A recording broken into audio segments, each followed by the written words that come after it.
Hey guys, Subharaj here and I'm back with another video after a while. Today's lesson, this is a lesson video which is going to be based on the pentatonic scale. Now, while teaching, one of the things that often students have issues with is how do you create melodic ideas, like, sort of phrases.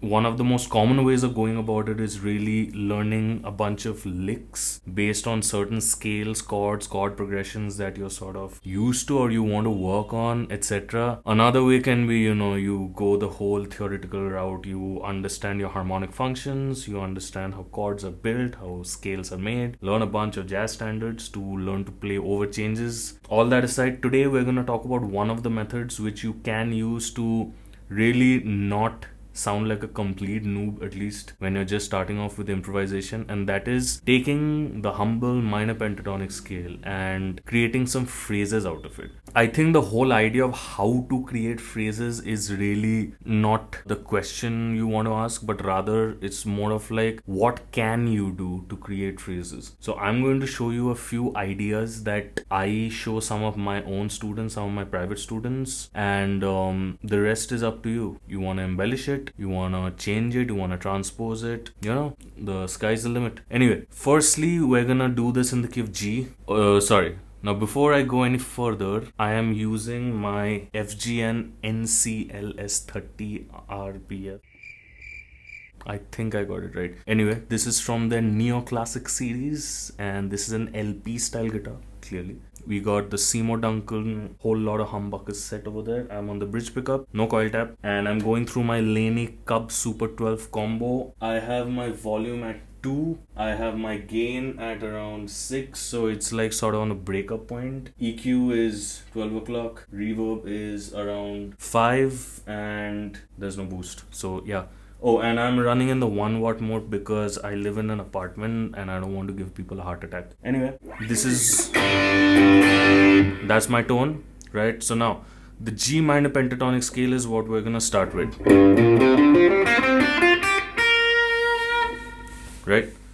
That's my scale, right? Now, the way you want to look at it, a pentatonic scale is a 5-note scale. That is the real meaning of it. Just because you're playing a minor pentatonic, that doesn't mean that is the pentatonic scale. Pentatonic scales can be based on other kinds of modes as well. However, here we are specifically talking about the minor pentatonic scale because that is what most people sort of know, and it's easiest to remember. So now, if we are dividing the scale into 2 halves, into 2 octaves, I have root, flat third, then I have the 4th, then I have the 5th, and then a flat 7.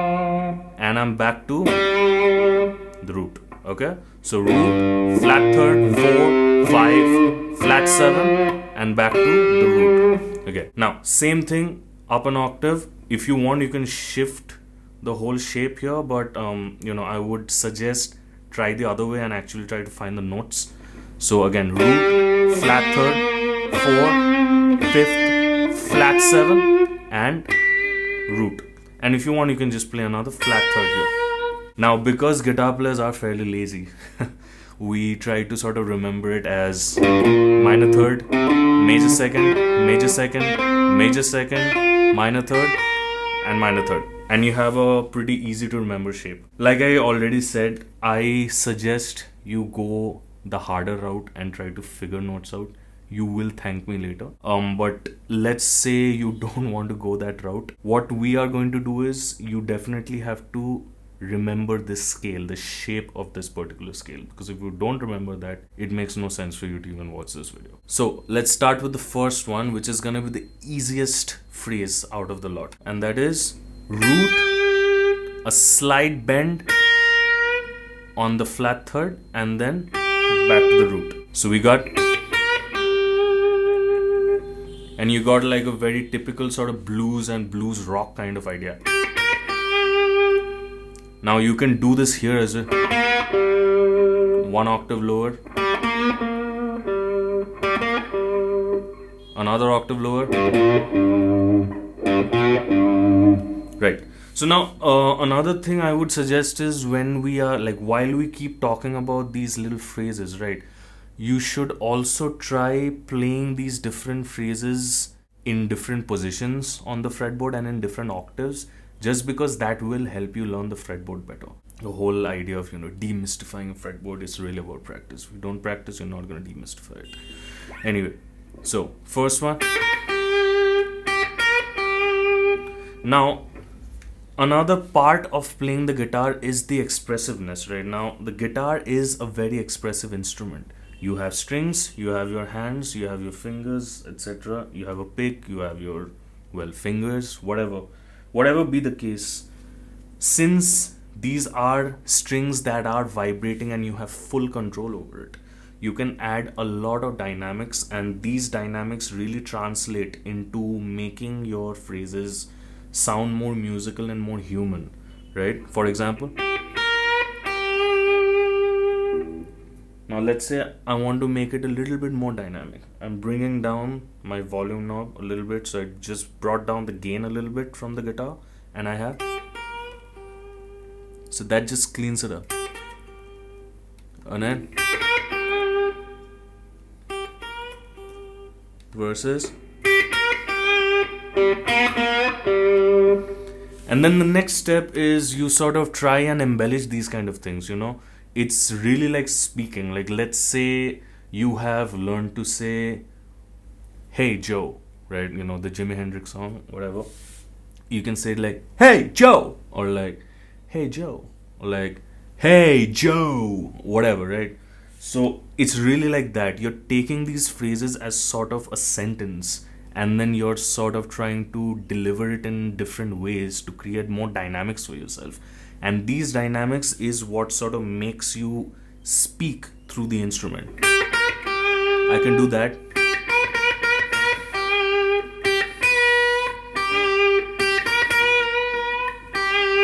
Right, so repetitions, a little bit of experimentation with the bends, and so on.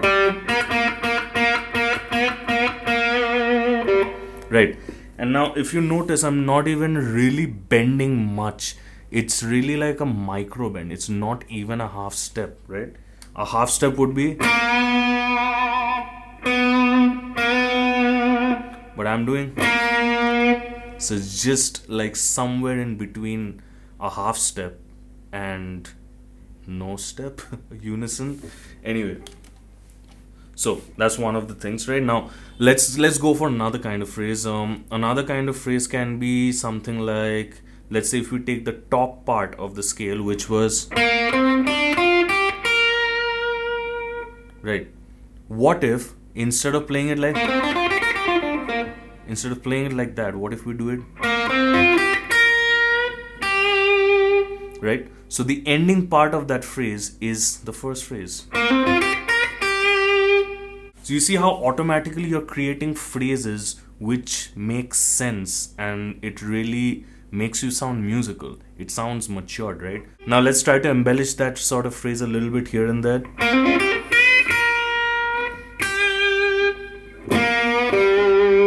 So again, the ending part of that phrase, I'm playing one octave lower, right? And so on. And you should also notice the kind of vibratos that I'm doing, right? Sometimes the vibratos may be really light.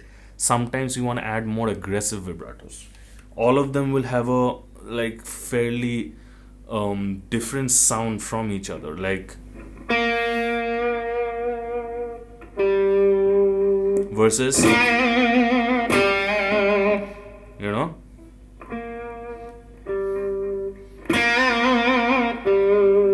right? So your vibratos don't really need to be like really light or really fast. Variate them. That is where, in my opinion at least, true music lies. When you're trying to speak through the instrument in your own way, you also need to sort of figure out a way to treat the instrument as an extension of yourself, right? So that's where these kind of dynamic ideas really come in handy. Now another thing that us guitar players specifically are a little crazy about is string skipping. So let's learn a very simple string skipping lick.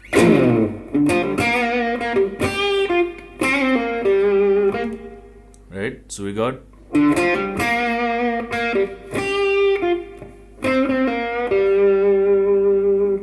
and so on. Now we're starting with the 5th in the bottom here, to the flat 7, to the root. That's the first part of the phrase. So we got 5th, flat 7, root, flat 3rd, and then root again. And then we go to the root on top and land on the flat 7.